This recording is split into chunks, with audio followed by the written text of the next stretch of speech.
ଅନୁରୋଧ କରିବି ସେ ଲଳିତ ବାବୁ ତାଙ୍କର ଦୁଇ ପଦ ଲେଖକୀୟ ବକ୍ତବ୍ୟ ରଖିବେ।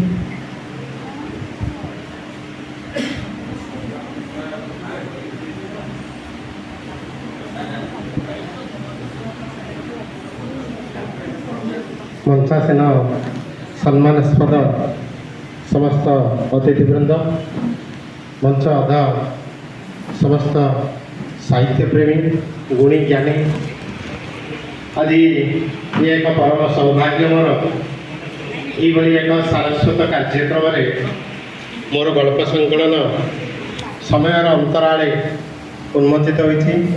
यह मोर षष्ठ गल्प संकलन। जदिओ मु 16टी पुस्तक रचना करिछि, से मध्यरु गल्परे विशेष भाव में मोर अनुभूति एवं पाठकीय आदृति विशेष भाव में गल्परे मु अधिक पाइछि। गल्प मते सदाबले गोटे शांति एवं आनंद प्रदान करे। चारि पाखर घटना को लेकर मु गल्प लिखे। शांति सेना पब्लिकेशन एभली एक पब्लिकेशन जहाँकि गोटे स्वतंत्रता रही। आम पुस्तक मेलार शांति सेनार बहुत गुड़िया पुस्तक पढ़ीचु और किणीचु। मोर शांति सेनार ये प्रथम गल्प संकलन।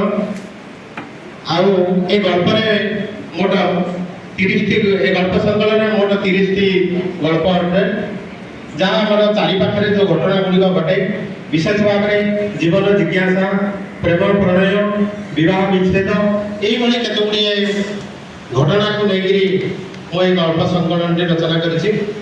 आशा करे यह अधिक अधिक पाठकीय आदृति लाभ कर।